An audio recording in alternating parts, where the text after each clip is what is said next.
good and the bad of Gary Crutcher are a matter of record. And as far as I'm concerned, it was mostly bad. But any way you look at it, he was unique.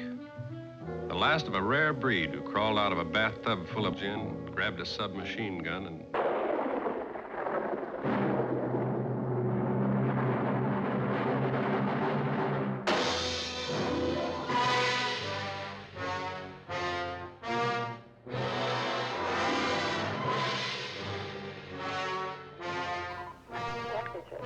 To listen, press 5. Gerald. It's 9:20 a.m. Monday morning. God, what a fucking life. I hate everything. I wish I was fucking dead. Damn. I got up this morning. I had a 7 o'clock with Dr. Rose, and he increased my antidepressant to 3 a day. We are rolling. You action. Treatment of Hollywood retrospective video. Opening 1. Why I'm doing this. Some thoughts on life and Hollywood sex, what it all adds up to. Smashed to death. Every bone in his body was broken. I saw it. That's terrible. How did it happen? Parker says he was murdered. Murdered? Does he know who did it? No, not yet.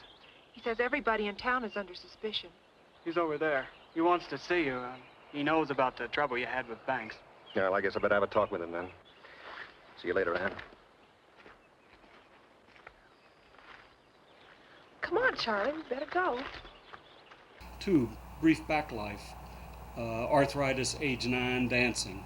How my parents dumped me in a minstrel show at age 9 in Louisville, Kentucky. 10 years in blackface, 1946 to 1956, traveling throughout the South. You start off sweet in life. Look how you end up. I haven't found any blackface yet, but I got some somewhere. That was about 10. That was my partner, Dolores Brock. When people couldn't afford to come in, and we'd go out there and do a little number for them in the alleys. And all the shows were segregated. We'd do a black show and a white show. And in the audience, I mean the alley, the poor show, that was one equalizer. Nobody cared who got the color, they were all broke. 4. Up to New York City. Studied drama with Sanford Meisner. Met student age 17, Sarah, in class, got married. Lived in Red Hook area of South Brooklyn. Slum, went out for jobs, no break. Rejection broke her. She kills herself, slit her wrists in bathroom one night while I was asleep. Only I hadn't left her alone. It was my fault. You just gotta let me go. Wasn't your fault at all. Caught the Greyhound to L.A. In Shows, Indiana. Saw James Dean on the bus. He's sending me to an arthritis specialist, and they might have to operate on that toe and put in a fake whatever. Like, you know, they do other joints in your body. I guess I should be glad it's just a toe. But anyway, that's not the bad news. Then I got to go over there and get some medicine and everything. But I can even get over there now. I'm calling from the studio. I got here to the studio about 8:30, for 8:15 from, you know, my stuff over at the doctor's. And there's a thing due at 9 a.m. Well, okay, I'm going to do my best. And then I get a call from Molly Boston, the manager over there, you know, at my former hovel I've been to a couple times. And she says, your girlfriend left all your stuff with me, and it's in my living room, piled up to the ceiling. And I said, what? Days in Hollywood, 1956 to 1994. 1956 to 1960 acting career. 4 of the price of 1.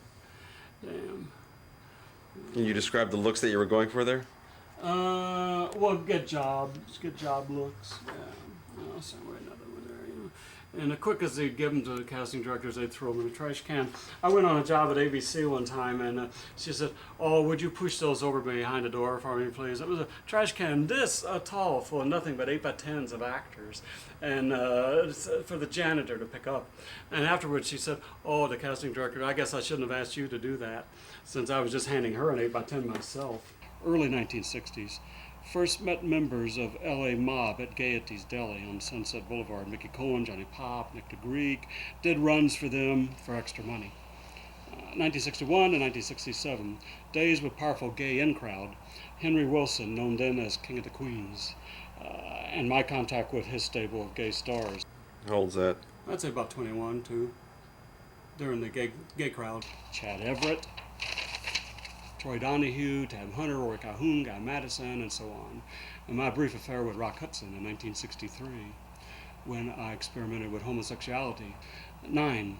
Got on drugs, Valium, Librium, Seconal, Benzodrine, cocaine for 8 years, 1963 to 1971. Looking at myself, seems like I'm changing, losing myself in the blues and greens. The writer of the film, Gary Crutcher, that's his name, Gary Crutcher, he was high on amphetamines the entire time he was writing it, and it took him like 3 days to do it. Evidently, they needed it, like they needed a script on Tuesday, and he spent the whole weekend cranking this sucker out.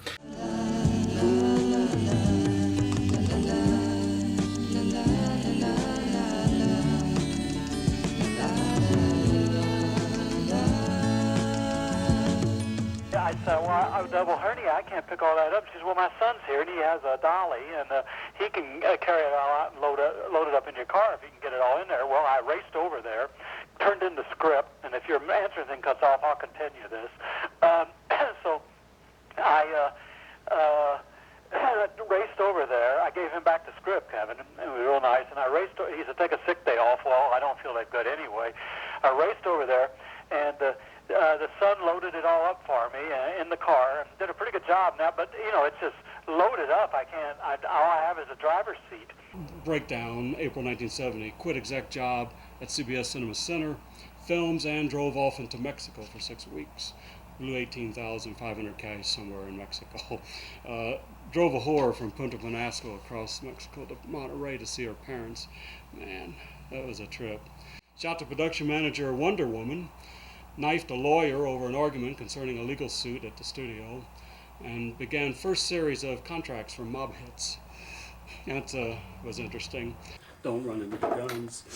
They're loaded. Are they really? Uh-huh. Great, Gary. It's terrific, Gary. Just, yeah, this is the single load Brazilian here, which is one of my favorites. There we go. where do you fire these suckers? Oh, at anyone. It gets on my nerves. You know, I see. There we go. Fire it. This is nice. These are great. The Brazilians make the best single shot shotgun there is. That's a pump action Browning automatic. I guess I'll take the day off, but I don't know what I'm going to do with all that in that little motel room. I don't know what to do.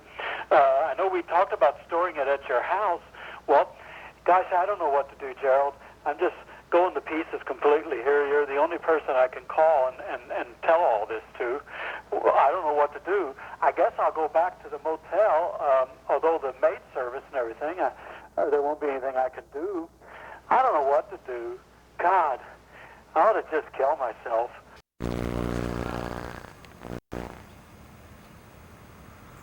Oh, hello, Gerald. Welcome to my little abode. This is my last abode. I really feel kind of tired. Be 60 in October. I've been working since I was 9. So I'm tired. So is this perfect for me? Yes. I think so. Perfectly depressing. Oh, listen to this. Well, you're young. You know, you got life ahead of you. I got life behind me. You believe that dumb thing without calling me or leaving a message or anything? Just did that? Of course, she thought she was going to come on me, I guess. And I don't know what the two guys were for. They carried the stuff in, Molly Boston said. I don't know what to do. You get in around 10. I can't stay here. I'm on like a 1-hour parking thing. I don't know what to do. I guess I'll go back to the motel and park the car, and then I'll call you at the studio from somewhere back around the motel, maybe the motel room. The message will be saved. In fact, I'll tell you the story right here. This is City of Seal Beach Police Department, right there. And November 17th on a Sunday, about noon, I was wandering around with my girlfriend, and it was Christmas, and we were looking at the decorations, and I'm so oblivious and stupid, I don't even pay attention. She's stuffing stuff into her bag in this one store, and we come out, and we get in the car, and about 1 block, I see a police car go by, one of these guys, and I said, wonder what he's up to, because he makes a quick U-turn and he's following us. And then we're going down another street, and suddenly there's 2 behind us and 3 in front of us, all roar up and cut us off and make us pull over and stop. And he dashes up and says, "Is this your car?" And I said, "Yeah." And he said, "Well, we have a report that your girlfriend was shoplifting in one of the stores, and so on." So and she fits the description and everything. They're interrogating her in the meantime. And so finally he says, "Can I look in your car?" And I said yes, which was a big mistake. And they look in there and they're finding all kinds of stuff, and they're sending out other cops to check the different stores around Seal Beach and everything. Well, I don't have to tell you, they flipped open the glove compartment and I was in handcuffs in 2 seconds because the .357 Magnum was in there with 50 rounds. Ready. Hi, Joe. Maybe I just break the boxes down and take the stuff up individually. Wouldn't hurt the hernia. Into the, I don't know, where I could put it all in the motel room. You haven't seen the size of it, but it's like a regular motel room. And I don't think he'll open up the kitchen so I can store anything in there. Anyway, I don't want to bother him that much if I'm going to leave, the 1st of September. But that's all iffy. So in the meantime, this is only August 7th. I don't know what I'm going to do with all that stuff. I guess if you'd still be good enough, I don't want you to have to pick up that stuff. You'll get a hernia. You did it once. I'll call you later on and talk to you. Maybe you can give me some ideas because I'm just falling to pieces here. I don't know what to do. I'll talk to you later. Bye, Gerald. But they were real nice and everything, and working at Disney, but the one then pushed her, and so I pushed him back, and that really got him before I got into the car. But luckily, this guy wants to be a writer, and he had submitted something to the Disney Fellowship a couple of years ago, and wanted to know if I'd take a look at it for him. And so I said, sure. I said, what's it about? He said, it's about 2 policemen, 1 conservative, 1 liberal in a small town. I said, hey man, that sounds good. Yeah, I'll take a look at it, sure. And he said, well, maybe you like it, you'll work on it with me, we'll split it 50-50, the proceeds. And I said, sounds good to me. It's a thing where I just got to just go back being a loner and forget the whole thing. Forget life. I'm not a family guy. I'm not domestic material. I think probably this is perfect for me. Just wither away in leisure world. Describe your mood.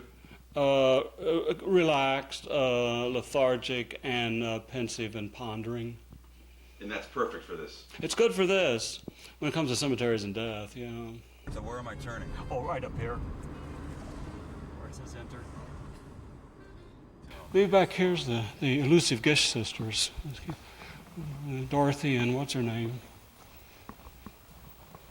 It's kind of pretty out there. Red ribbons and things. Roses? No, this isn't even a room. Well, folks, I don't know. Even the dead sometimes have unlisted numbers. Huh. Well, I guess we can edit for structure, although we haven't found anybody in here. Huh? Maybe you can edit it in some way. Well, so much for this area. It's not like it used to be. I don't know. The cemetery's kind of gone down when I used to come around here. Maybe I've gone down and it's a symbolic thing. I don't see what I used to see. And that I'm closer to what I'm seeing from what I used to see when I was seeing it when I was younger. Now that I'm older, it's a lot different. Cemetery, when you get older, reminds you got a whole lot less future than you have past, which means you know what. This is the Jewish section of Hollywood Memorial Park.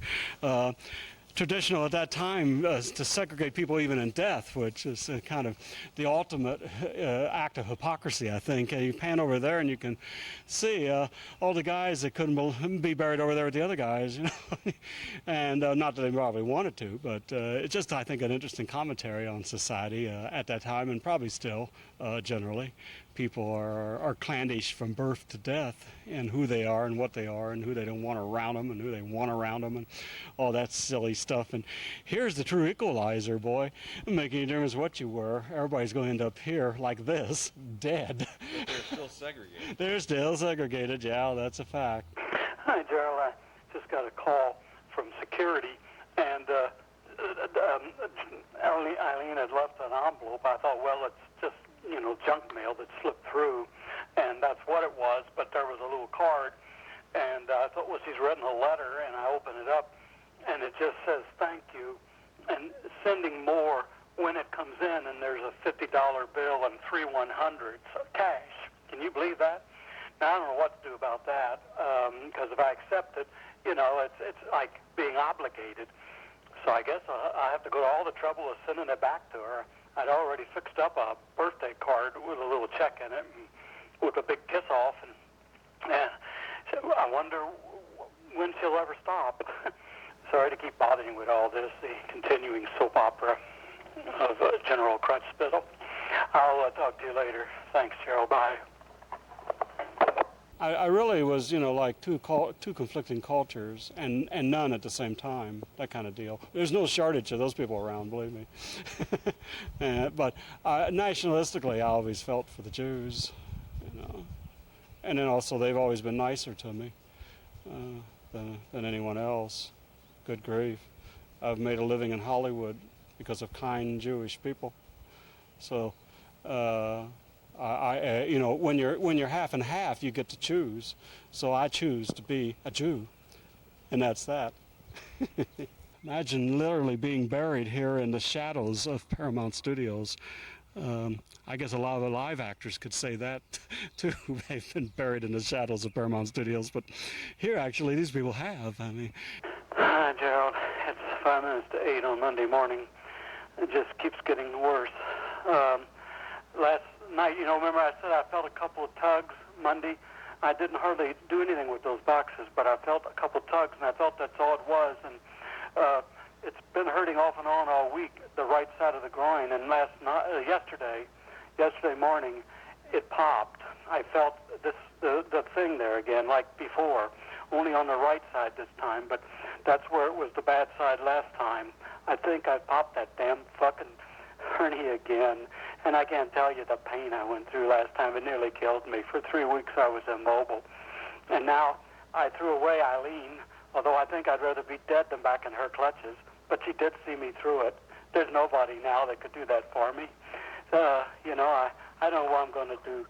well, we're about ready to leave this one now, smallest cemetery in L.A., and the wall here is tall buildings, skyscrapers. Well, in L.A. they're skyscrapers, but it's totally surrounded by tall buildings. It's right in the heart of Westwood. I hate to disagree with you. It's not completely surrounded, just as one area here. Maybe we better forget that whole thing, and I'll just say we're moving on. Because I'm over here behind you, and there's no tall buildings, my friend. Let's just move on. I will forget the skyscraper thing. It's too dramatic without the visual. Okay, here we go. You ready? It doesn't make sense. That's true. Okay, go ahead. I don't often. You gonna wrap it up again? Uh-huh. Well, so much for the smallest cemetery in L.A. I don't know. Want to say anything about the tall buildings over here? Well,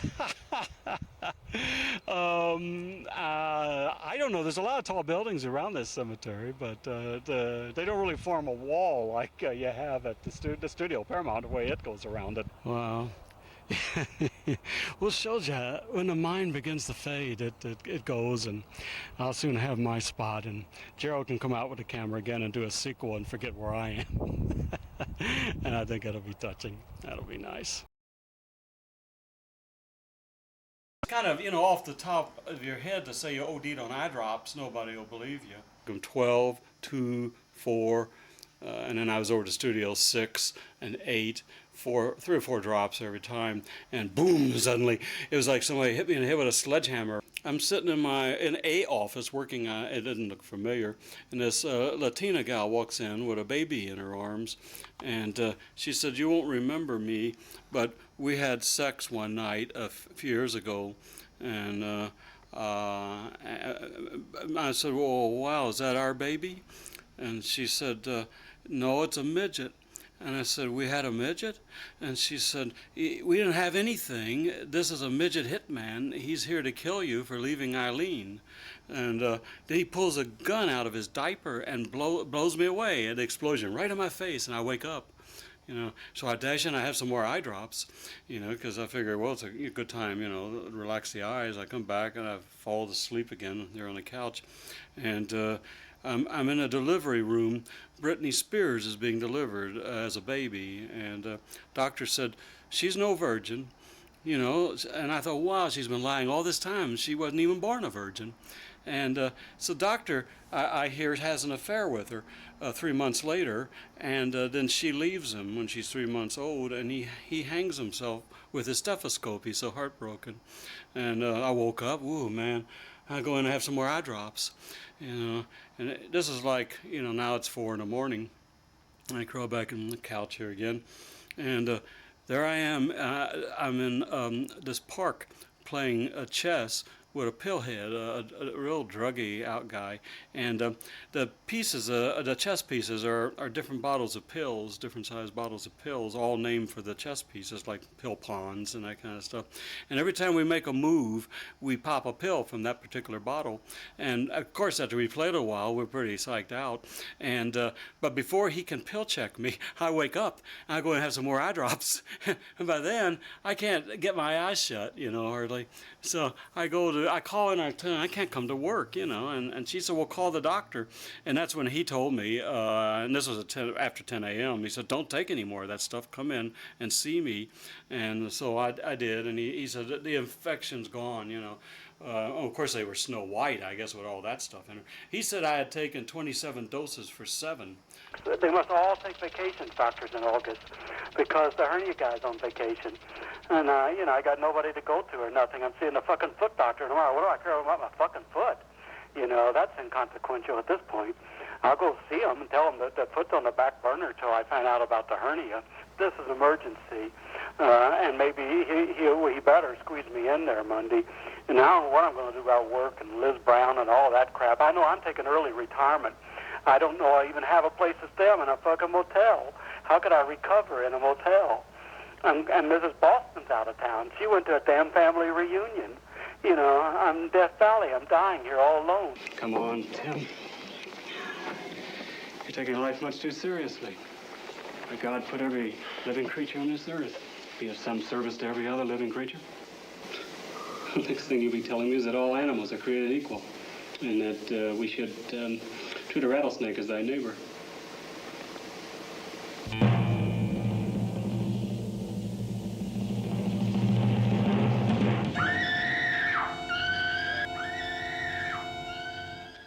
This was my great apartment I was going to sit in until I took full retirement. And now I've lost my apartment. It looks like I may have lost my job. Certainly I've lost my mind, and I've lost my health. What do I have left? I'm going to throw a lot of this away, or just put it all in your garage. I don't know what to do.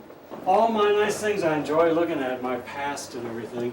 There's my nice phone here, and Eileen gave me, and all my pictures and knickknacks all go back in the box now. I guess I'll throw away half the books. You want books? You want anything? Now I don't have a kitchen. What am I going to do with a toaster and a can opener? This was all my taxes and business and everything. I guess I'll take that to the office. Here is my expensive silverware. Now I don't have any need for that either. And my collection of Gary cups. See, old scrapbooks full of nothing but rotten memories. Because they are memories, that makes them kind of rotten. It's going to be a family, remember? You gave me the Dad album. I played that the other day. And look at my family. And look at me now again, all alone, facing a prison sentence. That little pen, that's 5 years at Disney. And that clock over there is 15 years at Columbia. 2 crummy little items. There's 20 years of my life. The pictures made a brief appearance. They're going back in the box now. This was my mom when she was working at Sears, and Dick Nixon was running for governor in 1960. With best wishes from Dick Nixon. Yeah. And then this is Rock Hudson, and Jack Lord, Jacob Javits, great senator in New York when I was working at CBS. And there was Mom when she was younger. Thank you, Charles Crutcher, from the Walt Disney Company, just before they're going to lay off 4,000 people. Yeah, and there's all my Disney stuff, all going to be lost in a box soon. Yeah, just everything. It was fun to, she said, Eileen said it looks like a little kid's setup. Well, I guess I just like little kid stuff. It all has a memory.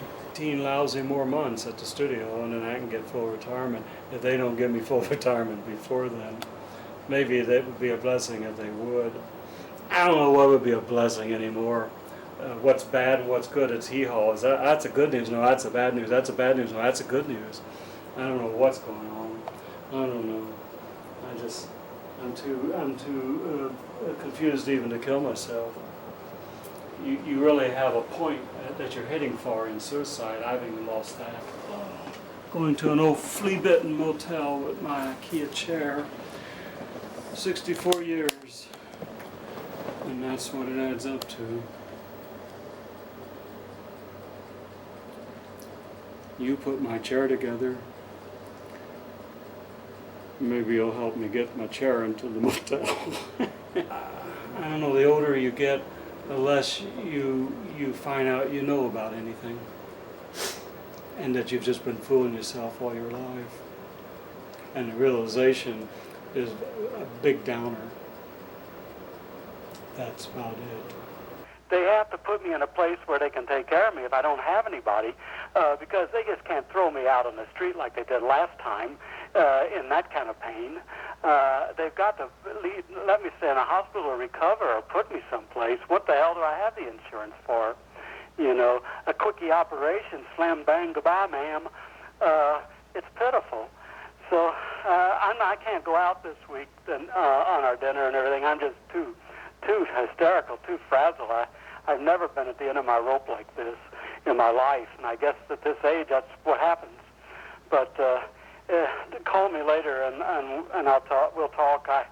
I just don't know. I mean, believe me, I got problems here. I'm not dramatizing it or anything. This is pitiful. Oh, God Almighty. Bye, Gerald. It was horrible. It was really depressing. It was like one room with a bathroom. Well, it was the same, and the kitchen was blocked off and everything. But it was on the first floor, and there was like a hose in the door, and really a mess. Why did you choose that place? Because I have an illness, I can't cope with affluency. Having started off poor, it's kind of hard to reconcile yourself with money, with a lot of it. And I just couldn't cope with it till Gerald said, you know, he kind of like enlightened me. I don't know what we're going to do here. 11 months to 29th, you know, since I've even seen her. 11 months. The Valentine's card she writes in the letter, well, it's been 9.5 months. Which is right. Well, yeah, but, you know, don't you get it? I'd taken an ad in the Aquanaut or something, one of the papers down there, and I said, looking for 20-year-old girl, have condos, boat, will share, you know, call me.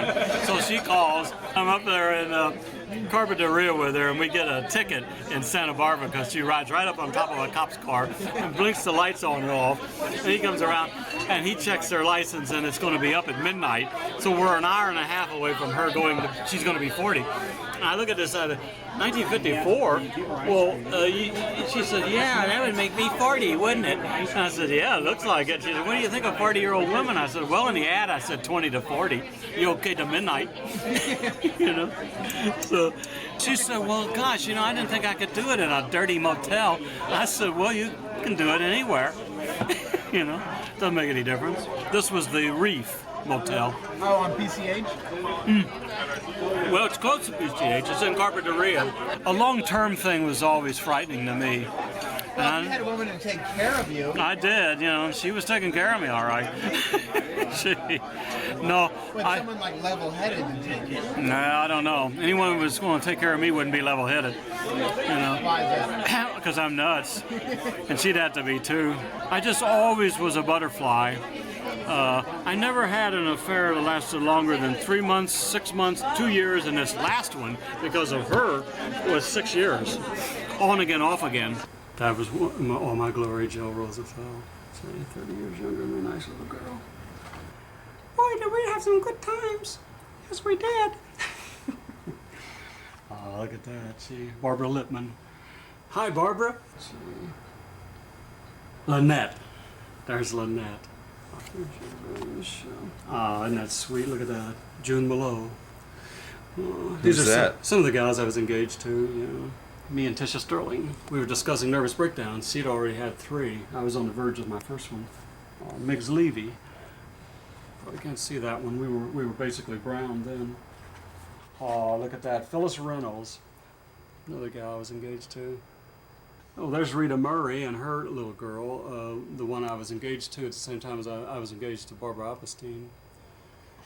She ended up running a TV, oh, there she is again, a TV station in New York.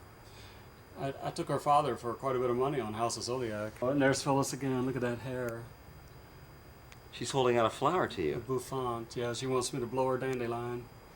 Lori Kaufman, Dave Kaufman's daughter, that had the column in Daily Variety. I called her the psychotic dove. Take that back, it was a psychotic fawn. Oh boy, this one was named Cricket. This is down in Ventura. Kind of horsey to be named Cricket. Wow, here's Elaine Rivard. She was married to a gay guy, and he didn't mind my having an affair with her. He used to cook us dinner, and then I'd sleep over at his house in Van Nuys with her. He was head of program practices at CBS. He censored shows, collected old radios. Oh gosh, Eileen Hassick. She didn't want to get involved. But you see, I got her involved. Her girlfriend said I was gay, and I got her in the back seat. And she said, well, we sure proved her wrong. Well, not necessarily. There she is again, showing some leg. That's Jill Rosenfeld. Cute little redhead. Had a $10 million trust fund coming to her.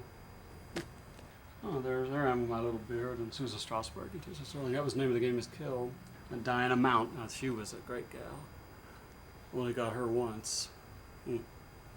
Got her drunk on champagne in an office at CBS. Man, oh, this is funny. Here's what the hell is her name? Marilyn Tenzer. You know, she was the producer of Super Chick, married to Mark Tenzer. We had a little brief affair there. They said that they all got fucked by the producer. I was the only one fucking the producer. So that was kind of nice. Later I got fucked by them though. So I'll be darned. There's Aspa, great little Greek gal. Really tried to have a thing with her, but she was in love with her cat. Is that true? No. This is marijuana.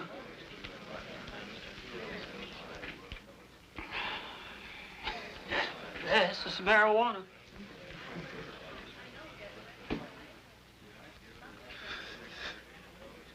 It's a class party. Okay, folks. Up against the wall. Everybody, come on. Let's go. Isn't this illegal search and seizure and illegal entry without a warrant? You watch too much television. Back into the mob as shooter, hit her at $20,000 a hit, hard contracts. And that's been going quite nicely. Disney years, 1990 to 1994. Cut. I thought you weren't going to mention the unmentionable. Well, I thought for this layout we will, and then we'll see how it goes. Just like the suicide and the killing spree. You know, it doesn't necessarily mean we're locked into it. But we have, there is the whole life laid out, and now we'll decide how much of it we want to do and what we want to do concerning it, and how many names we want to name and everything, and how generalized we want to be. Okay. Probably even on the gay crowd thing, we want to generalize a little more, you know. I don't think so. Well, it depends on, I mean, most of them are dead or has-beens at this point, you know.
Didn't work. So that was it. It wasn't working. I had to get away. I'm old, I'm tired, I'm beat up. These are my last days. The mob were okay because it's so far back. But we don't want to go to current. You don't want to push it very No, well. current would put us in a grave very quickly. I can guarantee. You know, if we went current. So there you are. Are we still rolling? We're still rolling. Well, I won't go into more details on the current thing. You know, but there it is. There's everything. I just wanted to let it all hang out.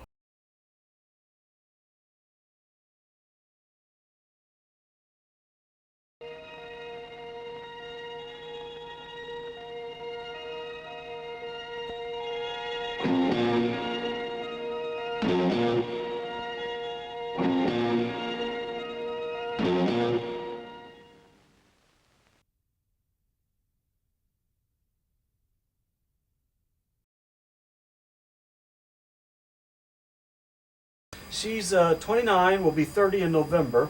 Blonde, blue eyes, 115 pounds, and she's 5'4". And I kind of like it. She's a Libra because I'm a Scorpio, you know. But I like this other one. She's a Leo. So. Hi, Susan. This is Gary at 7:15. I like your tenaciousness. We'll beat the system yet. Tomorrow will be terrific. Anytime between 1 and 4. Let's say 1 o'clock. Come on down and we'll make a lunch out of it. Come on down to the boat and we'll go from there. I think we'll be fine once we get person to person here. And I'm looking forward to seeing you. And see you tomorrow then. Bye now. Really, I'm amazed at how they take chances. I mean, this is not a safe thing to do. You know, they warned them to meet in public places, tell people where they're going and everything. You know, they're really brave, these gals. And Well, I would never hurt them, but somebody might, you know. And I warned them, they laugh. They all laugh. Oh, nobody's going to hurt me, they say. You know, so, I don't know. I won't, but I would be more careful. Gee, maybe I should be. Yeah, maybe you should be Should be more careful, yeah. I don't think she'll hurt me, though. She's only 5'4", you know, but who knows? She's working out at the gym. How'd you get the boat? Well, you don't want to know. Don't push it, Gringo. Well, that was the first boat. You met the drunken fool that had the second boat. I had an option to buy on, and I didn't do it. We were sitting there watching. The name of the game is Kill, a bad print of it. And then walks this drunken fool and sits down and starts blabbing and talking and everything. And I said, you know, to Gerald, let's kill him. And Gerald said, no, let's just see the movie. I was talking to a gal tonight that not only was through AA, but through Overeating Anonymous or something, and also another organization, same thing, Over Sexual Anonymous. Oh, she was in all of them? She was all of them. Went from one to the other. Next morning, I said, I'm going back and kill him. I took Gerald to the car. He said, no, don't do that, don't do that. Just talk to him. He's drunk. He doesn't know what he's doing. How would you have killed him? Shot him or just throw him off the boat?